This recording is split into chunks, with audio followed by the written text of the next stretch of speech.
if we've done a great job, which we certainly try to do, the review at the end of the sale speaks volumes for the salesperson and the organization that we've done the right thing by the person Mhm. and given them a great vehicle to take their children out to their sporting events or wherever it is that they need to go. Welcome to Driven Loyalty, the podcast with proven strategies and expert insights tailored for automotive professionals looking to maximize retention, enhance customer experience, and drive sustainable growth. Here's your host, Jason Harris.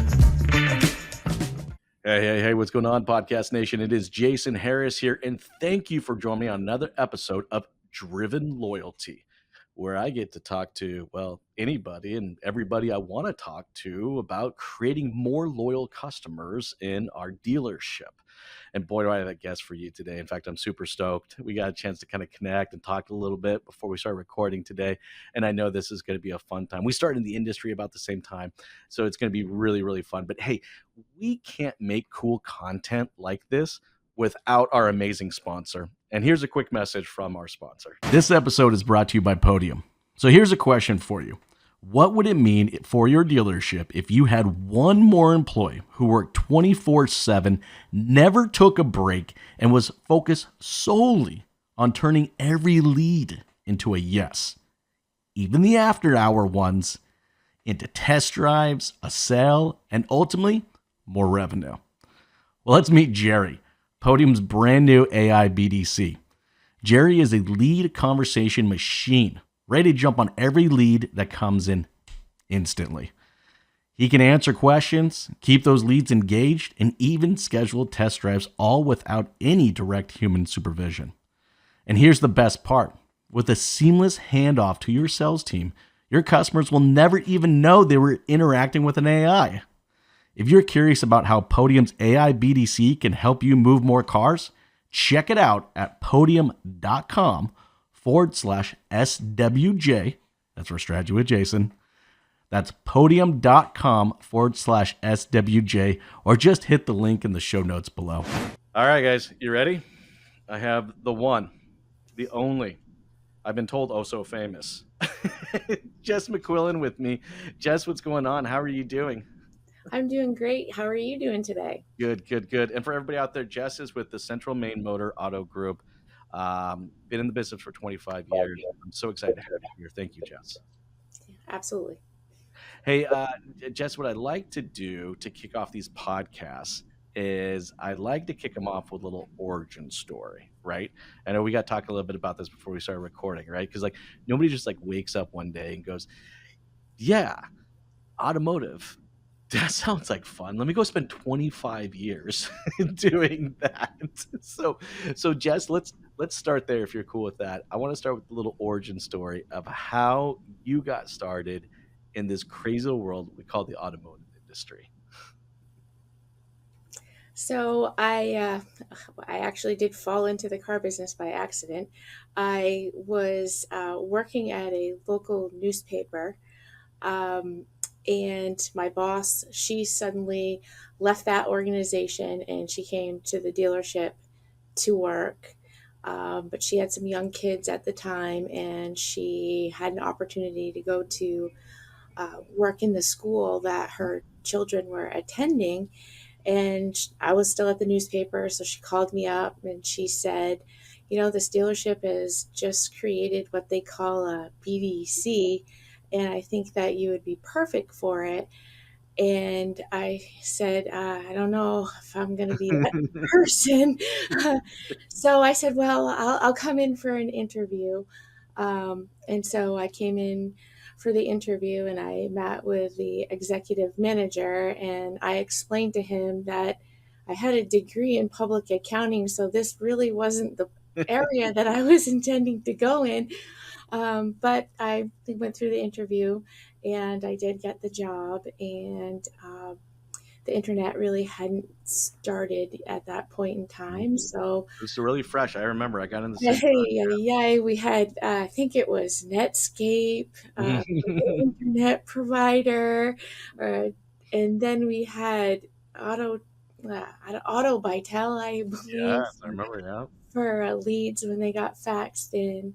But I did. I started in the BDC making uh, follow up calls after service, after the service appointment, and then it just kind of took off from there. And coincidentally, my accounting background actually did come into play because it was, it gave me a little bit of edge in terms of being able to make some spreadsheets, analyze some of the data that the dealership wasn't currently looking at Sure. with regard to salesperson performance, and customer satisfaction. So I just kind of jumped in, and they gave me the latitude to be able to kind of learn as I go and create as I go. And that's exactly what I've done over the 25 years since I've been here. That's awesome. That's awesome. And you know what? It's funny because I had a similar path to you too. Like, when I first kind of got in the business and I started to move up, like they didn't necessarily have a role like for me yet, right? So at the time, they called me the director of internet operations and BDC, because they just didn't know what else to call it. And it was like and I think it's hilarious you brought up auto by tel leads because I remember my friend, like that was one of my jobs for like the first day on the job was like go through these faxes and like reply back to them. And then, what, I remember what was a big deal because I got hired on right at the time when my dealership was getting their dealer.com website, right? Like this, it was going to be this epic, like world changing event that we were now going to be officially online, which really was just a glorified brochure. But anyways, so I had a very similar trajectory, and like, so my background was marketing. I wanted to come up with like the next bum, like, and of course I got sucked into the car business, right? And similar to you, kind of like, okay, well, I started doing this, but they're like, hey, you know a lot about this marketing thing, and do you know this thing called Google? I know this thing you call Google. I personally like Ask Jeeves, but I know this thing, right? I'm dating myself, right, Jess? You remember Ask Jeeves, don't you? You remember Ask Jeeves. Um, so yeah, I had a very similar one. So this is going to be a lot of fun because both of us have been in that time frame where we've seen the industry kind of go through these changes. More importantly, not just the industry, the customer, right? Like, I mean, just think about like just when like me and you started, like, and just what the customers kind of like expectations now these days and just how that's kind of changed over the last 24 years. It's not enough that we just meet their expectation. Yet the new expectations, we have to exceed the expectation. And that kind of segues perfectly into our topic today because, we want to talk about meeting customers where they are at in their journey. Not our journey. Let me just make that really clear. Not our journey, their journey, and how we can kind of meet in that. Just tell me a little bit, kind of like when you were thinking about doing the podcast, why did this topic kind of come up for you? I know this is a hot topic for you. You've definitely talked about this with other people. Why is it kind of a hot one for you, just out of curiosity? For me right now, coming out of COVID and following the customers through their journey and seeing their expectations, what I was uncovering was the salespeople, when they were given an opportunity from the BDC to start the conversation with the customer, what I was seeing them do in their follow up was starting over. So Mm-hmm. rather than taking the customer from the point that the BDC had them at, they went back to the beginning, started asking all of the questions that we've already dealt with, and that just made the customer have to spend more time. And as we all know, that time is currency, and having to have them repeat that information just does not make for an efficient process for the customer or for the salesperson. And allowing them to have that time was really important, and it does reflect in the satisfaction scores. Mm-hmm. So I started looking at the points in time where the salespeople were starting over, and so I would just coach to, let's meet them where they're at in their journey. The customer said this. And I want you to lead in with the answer to that question. Don't go back to the beginning and saying, what are you interested in? Does this color work? Does this equipment level work? If they've specifically stated that I want a vehicle that's good for Hmm. 7 passengers and we have that car and we've teed you up, uh, then you need to start over and talk about how that 7 passenger vehicle is going to fit their needs, and go from there, rather than talking about all the vehicles, 350 cars we have on our lot. That's not where we need to start. We need to start where the customer is. And we got to remember that these customers nowadays, they have access to the same information that we have access to, and they're very educated. And we want to treat them like they're educated. Some people still need guidance, and we are there to be the people that provide the guidance. But I don't feel at this stage in the game that we need to be telling customers what to do. We just need to share all the information that we have and provide the right fit for the customer. Well, it really is kind of a process, right, Jess? I mean, like, what you kind of articulated there is a really good idea. In fact, actually, Jess, I don't think anybody out there watching and listening to the show right now is necessarily going to disagree with us. Like, hey, meet the customer where they're at in the journey. That sounds like a horrible idea. I don't think anybody in our industry is going to say that, but it's how well you can execute it. Like, a good idea is only a good idea unless we can actually develop a process around it that we can actually go and execute on this. But I'm with you so much on this. There's like this kind of like tight knot in my chest right now because I'll tell you just a little something personal. I just went and bought a new truck, and yes, I've been in the industry for a long time. It would have been easy for me just to call up, Bill or Susan and just say, hey, this is what I'm looking for. Can you send one to the house? But I actually force myself every single time I do this, every few years or so, I force myself through the actual customer journey. Wow, Jess, I'm going to tell you. Wow. Boy, was there some doozies, and to what you were talking about, your thesis, right? Of just like this like start, stop, start, stop, start, stop. Like, it was horrible. Like, I mean, I felt like I was talking to the cable company all over again, where, like, I go online and I'm telling them like what I'm looking for and kind of my budget and everything like that. And they're like, great. And they're like, okay. And then I get transferred to another person. And then I'm telling them again the entire story all over again. And then I get to the dealership. They're like, yeah, sorry, what's the stock number you're looking for? What was it? Who are you? What's your last name? Who are you looking for? Like, it's just like, it was just not linear, and just and so I'm with you 100% on this. For some context, because again, a good idea is only as good as how well we can create the process and execute it. Can you tell me a little bit about like Central Maine Motor Auto Group and just kind of how you guys are structured?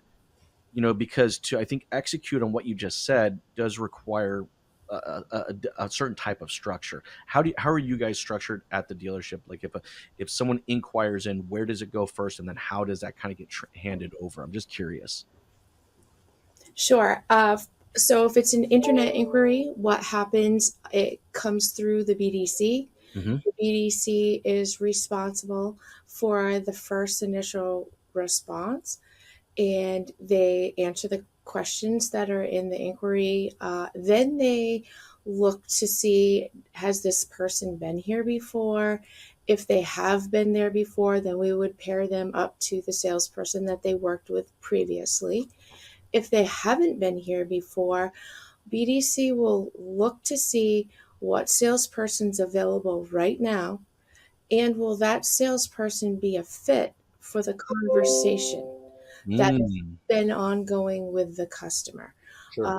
I have some salespeople that are really good with certain types of sales, like a Mhm. wholesale to the public, or specific trims they're more advanced on. So we try to think about that when we set the customer up with a salesperson, so that Like, they get with the right person the first time, and we don't have to do this backtracking of, oh my god, that was not the right person to put them with, or we're not going to set them up with a salesperson that had, if it's 10 o'clock, we're not going to set the customer up with a salesperson that's got an appointment at 10:30, Mm, because we want that person to be called right now. We want the process to start right now because the customer's in the process. yes. So timing is everything. Yeah. So once we've done all that and we've assigned it to the salesperson is supposed to pick up the phone, call the person, go over the inquiry, invite them in for an appointment to test drive the vehicle or put the numbers together, whatever the situation is.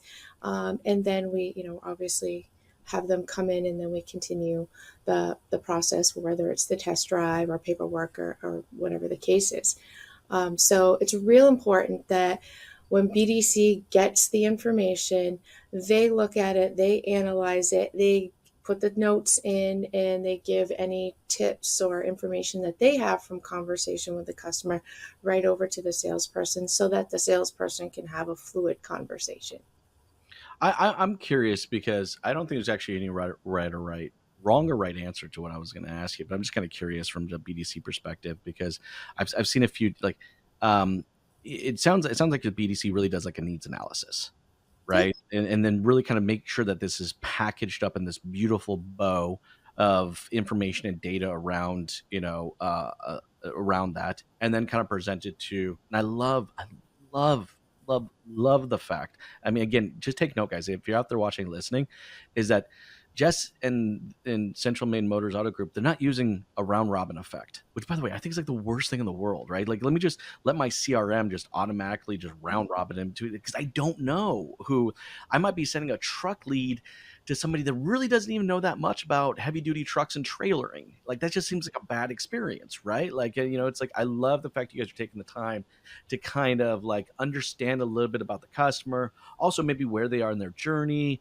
and everything from the product to kind of where they are, and then kind of hand them off, kind of like this tower approach, kind of hand them off to the right person that's going to effectively execute a better experience. I think that's cool as heck. If you're out there watching, listening, you got a BDC, I definitely that. Here's the one I'm curious of. How much does the BDC versus kind of the salesman's responsibility is for kind of building the rapport? Do you have your BDC kind of do that, or you really kind of focus on the needs analysis? I'm just curious. So we depending on the scenario, depending on how much information we have, actually, if we don't have a phone number and all we have is an email, then history tells me in this organization that those are not the opportunities that we want to send immediately to the sales field. Got it. So We, it stays in your land for a little yeah, while until you nurture it, right? yeah, we want BDC to be responsible for that relationship until we A, get the appointment, or B, get another form of contact. Hmm. And then we make the TO. But if we have a phone number and we have an email address, BDC will start the initial conversation, whether it's via chat or email, and then we'll analyze, okay, do we have the vehicle that they're looking for? Were they supplied some options in the chat? And then we'll hand that over. But we really take an opportunity to dissect the lead. Where's this lead coming from? Where are they at? Is it third party? Like, we'll look at the source. Hmm. Everything, everything with the customer gives us kind of clues as to what the next step will need to be, Got little and breadcrumbs, right? Yeah. yeah, and who will be that person that's going to take that next step with the customer. Look, I mean, look, I like baseball. I don't know if you do. I love baseball, and it's kind of that same analogy, right? It's like you're trying to really kind of analyze, who's coming up to the plate, right? And you're shifting your team around accordingly, kind of based on who's coming up to that plate. I find that incredibly important, and that level of process leads to an efficiency that I don't typically see in dealerships. But when I think of efficiency, one of the products of that efficiency is creating an experience. You know what I mean? I like when I think of like when I we're all consumers. Okay, we all consume something, right? Restaurants, hotels, you name it, right? And it's just like there is something to be said when someone can efficiently get you through a process where it doesn't feel like there were a lot of starts and stops. Yes. You know what I mean? Like that really enhances kind of that customer experience. I'm curious for you guys, kind of like, can you maybe give me some examples where you're like, hey, let me kind of like, hey, we had this customer kind of come in, it kind of stayed in our side of the net for a little while where we did this and this, and then that transfer over, and just kind of what that looked like from a success perspective. Do you have any kind of examples you might be able to share? Sure. We have customers, obviously, that just supply their email address. And sometimes we get some moms that are looking for maybe a minivan or something that she's got some kids, they're into sports. So we'll massage that opportunity, talk to her, kind of figure out where she goes, how much driving she does, how long she in the car Mhm. for a period of time, provide some options, continue to talk to her over the time. And one of the women I can think of that this has happened to, we hand deliver her to the sales floor. The salesperson has everything up front, has the vehicle all dealt with. We've done all that for him. They bring her in with the children.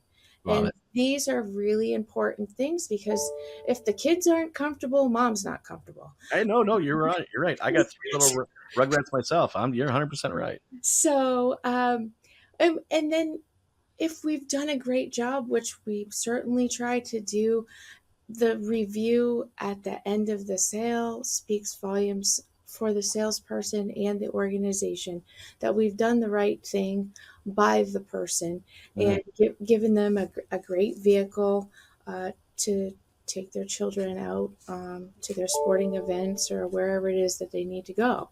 That does happen on a very regular basis in this Does it? organization. That's cool. That's cool. So it sounds like a lot of like I'm gonna call it the shopping portion, right? It sounds like you guys are assisting a lot in kind of that side of it before Yeah. you kind of flip it over to the fence, Mhm. over to the other side of the fence. I like that. Mhm. Um, but that's also a very like different strategy, I would say, than most people out there right now who may be watching and listening in their BDC, right? Because it's just like, let me just get their first name, last name, email address, and a vehicle of interest. Boom. Now I'm gonna just flip it over to the other side of the fence. You guys take this additional time to kind of help them through the shopping process, maybe solidify a vehicle or two, or maybe three, Mhm. before kind of handing that over. I love that, and here's one of the reasons I love that. Like the name of the podcast is Driven Loyalty, and I think back to like what is the core of creating a loyal customer. And when you talk and you really kind of communicate with loyal customers, the one thing I find consistently, and I love identifying patterns. The pattern that I found is that they felt like they were known. You know what I mean? Like they weren't just like another truck inquiry or another truck lead. It's like no, they were known. Just the example you used is so perfect, right? Like, I mean, you can't be felt more known through the shopping process where it's like, okay, like we know you have a few kids. We know they're doing sports. We know what sports they're doing. All right. We know how much time you're going in the car, how much time you're traveling. Maybe lease doesn't make sense. Maybe finance does. Do you know what I mean? Like you've helped and advised on all of this. I mean, now it feels like, what you guys, the transportation solution you're providing to me is matched to me because you help me make me feel known. And I mean, I don't know about you, but I find that's where you get the most loyal customers out there is when they feel known. Have you seen kind of those same results? Yes, absolutely. But before I even can get to the loyal customer part, I can't do what I do without my loyal staff. Ooh, good point. Good B- point. BDC is the backbone of everything that happens on the sales floor. Mm, Um, I have a very loyal, committed team.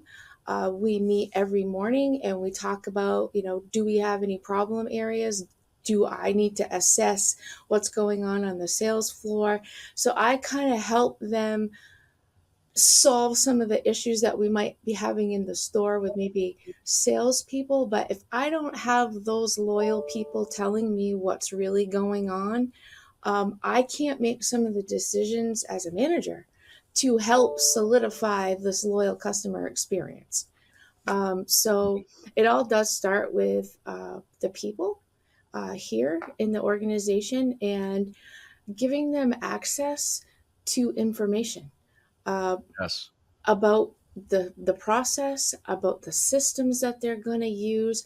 I oftentimes incorporate them on my performance calls if I'm vetting out a new vendor, Ooh, because that's smart. they're the people that are going to actually use these tools. I'm going to manage it, but I'm not typically going to be the user on a long term.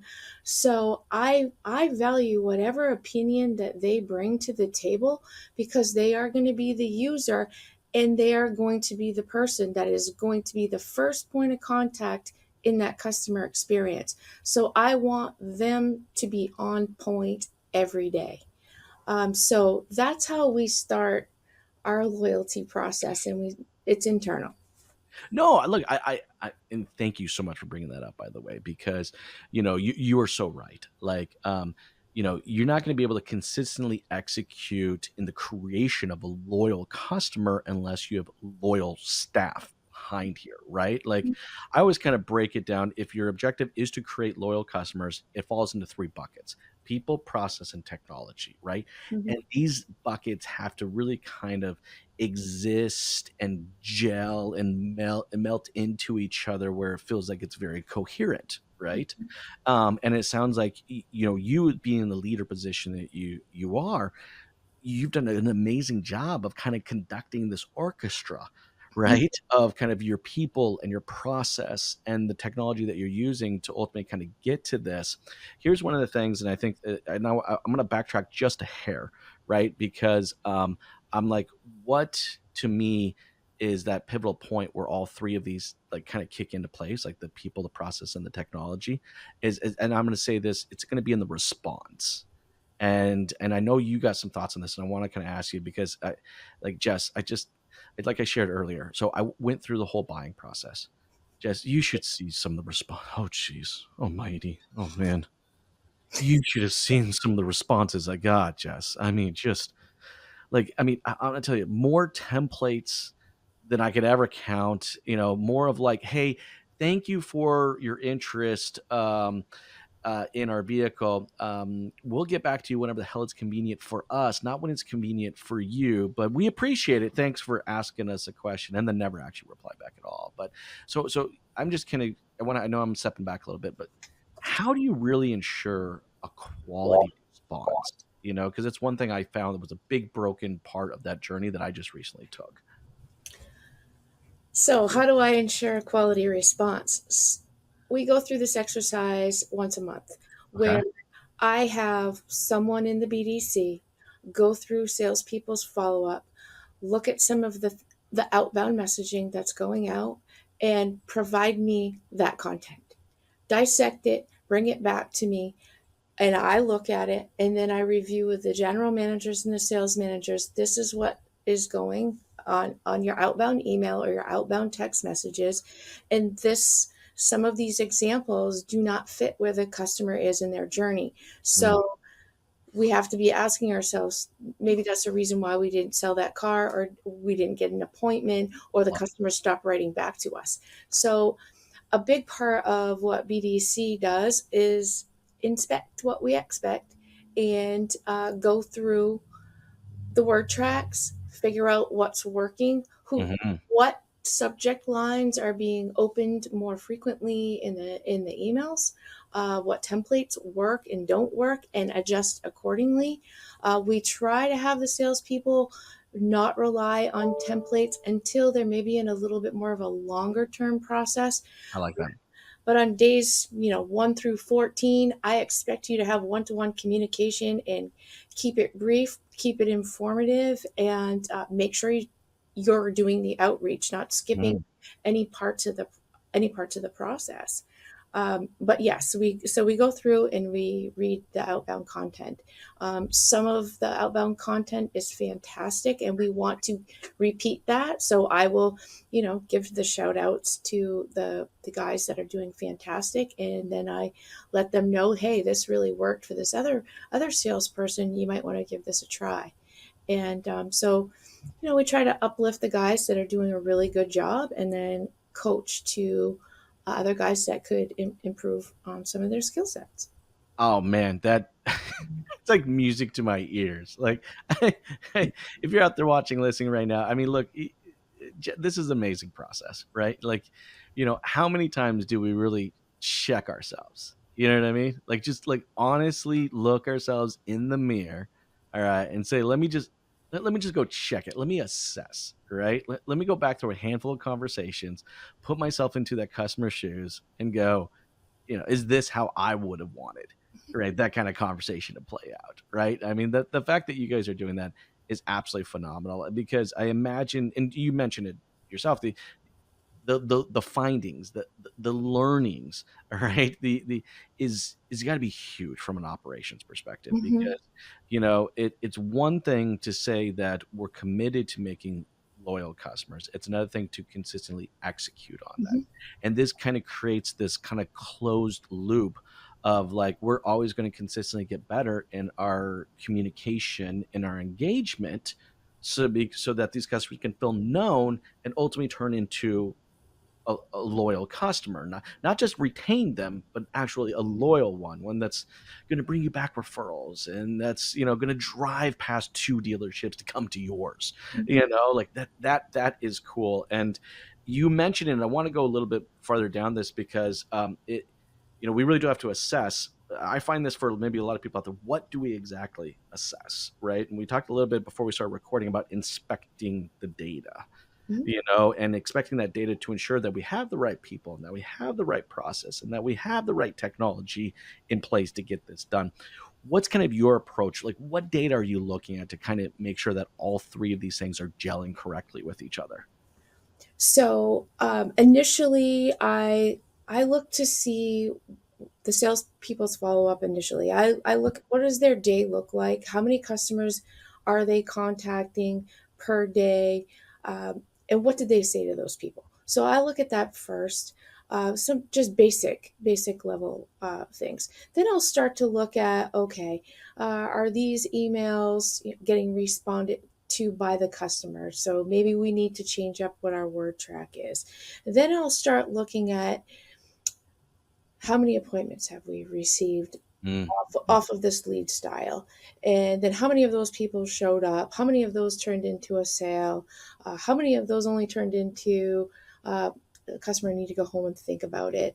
uh, and then I start looking at the closing rates and how much uh, how much money did we make on the deal, so I can kind of figure out, like, was that investment a good investment for that particular lead source. So I'll follow it all the way from A to Z with any kind of data I can get my hands on. Um, Mm. I So, have, would it be safe to say that one of the first steps of data you're looking at is to see how meaningful the conversation was, or how well it was engaged in? Is that one of the? yes, I like it. I yeah, like yep. I look at everything. It's right down to the timing of it. when was the customer responded to versus when the customer sent in their question, just to make sure we are on time, and that the customer is not waiting around. And I think as with salespeople, they don't like to wait around, and we don't want our customers to have to wait around. So, we want to give them a good, timely experience. But I look at data from the CRM. I Mhm. look at all of the dashboards in any of our vendor partners that we are working with, in whatever objective I'm on at the moment. That's where I'll spend my time investigating the information. Well, and I'm glad that you kind of brought up kind of the vendor partners, right? Mhm. Because I think to fully kind of execute this this commitment, I guess, this mission statement that you're like, hey, I got a mission. I'm going, we're gonna execute, our engagement and our conversation and our handoff to make this so linear and make it so just it feels so good to actually go through the process, right? That ultimately we're going to create loyal customers out of it. But you really do kind of need some additional components, right? Like, I mean, I was kind of breaking it down earlier by like you have your people, you have your process, you have your technology, and you're inspecting the data to kind of check on all three of these, right? To kind of see if they're all kind of working with each other. And if there is a breakdown, is it a breakdown? Is it my process? Is it my people? Or is it the technology? Do I need to push back on the technology that you're using? When and I know I know we're towards our end of our conversation, but I'm just kind of curious from a technology perspective, right? What are you looking for in a vendor partner to come help kind of join along with you to execute what I think this is an amazing mission of ultimately making loyal customers. What do you look for in a vendor partner? So I want a vendor partner to be as hands on in the relationship as I am. Mm, I want that person or persons to meet with me on a regular basis, be timely with answering my questions. I typically like to have a dashboard that's going to show me how how many, let's say Podium, for example, because I use them for chat and for reviews. How many chats did we take today? How many reviews did we get? What was the outcome? What's the review score? Just making sure everything's dialed in.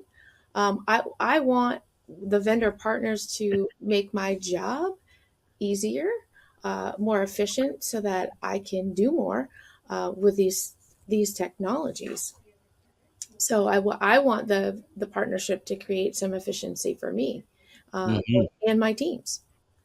And Well, so, and that's necessary. I mean, really, when you kind of think about it, like that's what you need as a partner, right? mhm, It's like you guys have set out. By the way, I love your goal. Like I am so in love with it. I wish you guys were closer to me. I probably would have bought a truck from you. I can almost guarantee it would have happened. Because you guys have just made this monster commitment, to engaging and meeting the customers in the journey and where they want to be met, mhm, and you've had to develop out your people and you've had to create unique processes and you've also had to understand that these are ebb and flows, mhm, right? Like, I love the fact that you're like, I'm always inspecting, all right, and modifying either a people or a process or a technology to just continue to get better at it. I mean, just look, it's one thing to execute. It's one thing to say like, no, every day we wake up to it with the objective just to push a little bit farther. Let's get a little bit better. Let's get a little bit better, right? Oh man, I know I could easily record another 30 plus minutes with you because I am just so I'm in awe. I'm in awe, Jess. Like I love what you guys are doing there in the commitment you're making, and just I could just dive into another 30 minutes just talking about your people because I'm so curious about your people now. But like I know we're getting towards the end of it, but before I let you go, for everybody out there, kind of watching and listening right now, who would maybe like to continue maybe some parts of this conversation because I still think there's a lot to kind of like unpack here, right? What's the best way to connect with you, Jess? So anybody can connect with me at my on my cell phone number, and that's 207-314-2417. I'm also on LinkedIn, or you could reach me via email. It's jmcquillan@cmautogroup.net. Jess, and the fact that you're willing to just kind of put it out there, again, it just says so much. I mean, we both started in the business at the same time, and I think you're a total automotive rock star, and your commitment to your people and your process and your technology is I'm in awe. So thank you so much for taking the time to jam with me today. This has been an absolute blast. Hey, for everybody out there watching and listening right now, the best compliment you can give myself or Jess is share the show. It means so much to us. If you got a friend or a colleague or a manager that needs to listen to some portion of today's conversation because it can help them in efficiencies or timing or quality response or even just understanding how to build better processes, share the show. It means a lot to us. Jess, again, thank you so much for your time. This has been an absolute blast. I'm sure we'll be doing it again soon. Thank you for everyone. Y'all have a great day. Thanks for tuning in to the Driven Loyalty Podcast. Don't forget to like, comment, and share. Happy podcasting.